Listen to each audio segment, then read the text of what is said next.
after git branch and checkout, we can move into another git command, and this is a very interesting command, and we are going to learn now about the stash command. So stash command is really important when you are working with the stuff and you need to change suddenly for some reason. Maybe we don't know the reason, but in such cases, like let's say you're working on something and suddenly you figure out that this is not the branch you need to do this, and you need the entire change that you have done in another branch. So in such cases, we can use the command stash. That's really important in those type of cases. All right, so let's see how we can use stash. So I'll go back to the feature branch, my feature 1. I'm in my feature branch, sorry, clear. I'm going to open this one with a code editor. Okay, I have the previous things that I have done in my master branch, and this is about the snapshots. I think we talked about this earlier about snapshots. So we have the same things in this branch which was there in the previous branch. Anyway, now I'm in the feature branch. So I'm going to create a folder here for my feature 1.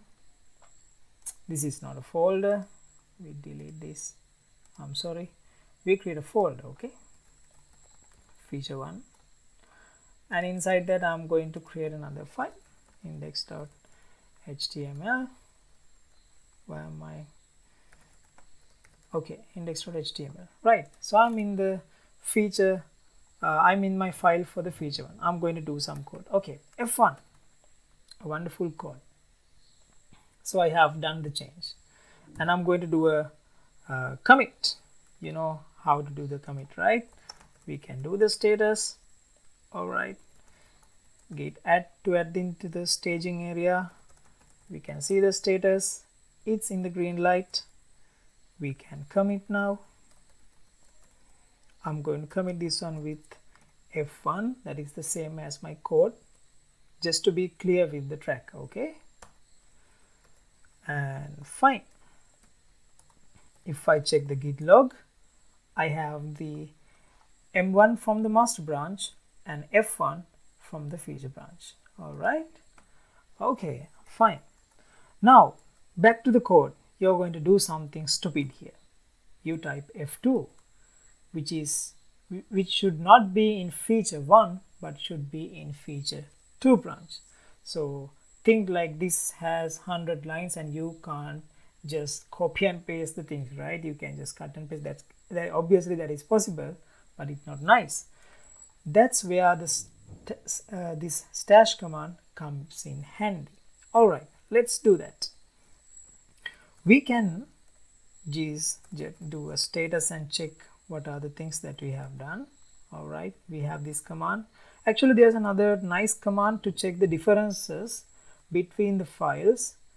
With this file and the earlier version of it, we have git diff, and we can type the file name, and you can see previously it was only F1. Now we have added a line called F2, right? So that is to see the difference between the previous version and the edited version.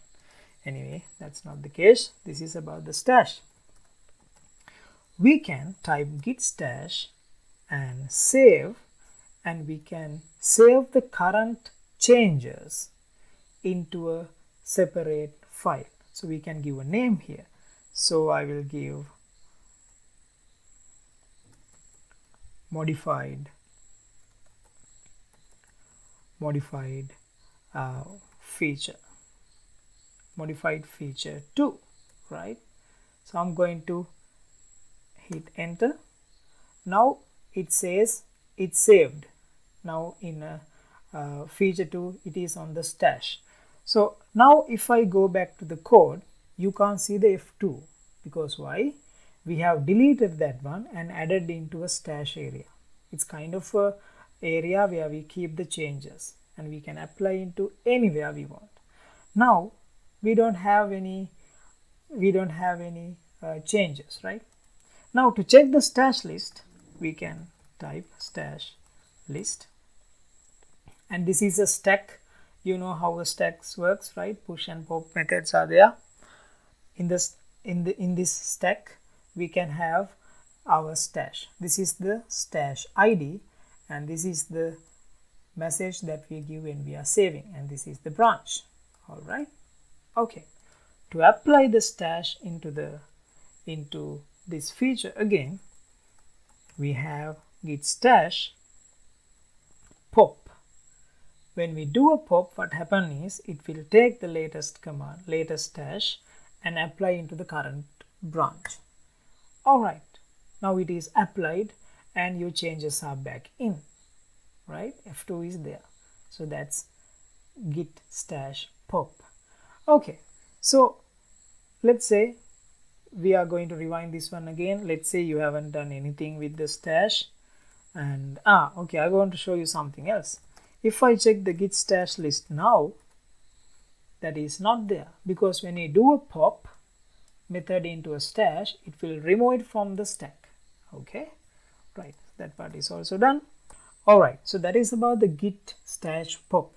There's another way to apply these changes into your current folder or the current branch, and that is the apply command. So if I take a look at the list, we have the stash stack here, and this is the message as I told earlier, the branch, and the stash stack ID. So we can just copy it and we can do like this. We can say git stash apply, and then we have to type the ID, right? So here is the ID for the stash. So if I hit enter right now, those changes will be added to your current branch. Now if I go back and list the stash, we have it. This is not like the pop. The apply will not remove the stash. So we can apply the same stash to different branches in such cases. So we never know what the requirement you have, right? So there are many ways to do different stuff. Anyway, so if you have completed with the stash and you don't need that to be inside the stash stack, we can delete that from the stash. So I'll let you see one last time. This is the stash. We have this ID. What we can do is we can do git stash and then do a drop of that ID. Alright, it is dropped. If I now go back and see the list, we don't have a list. Alright, so this is a very interesting command. This is about the stash. So we now know what is stash and how to save a stash, how to save changes in as stash in a stack, and how to list them, how to apply them into a branch.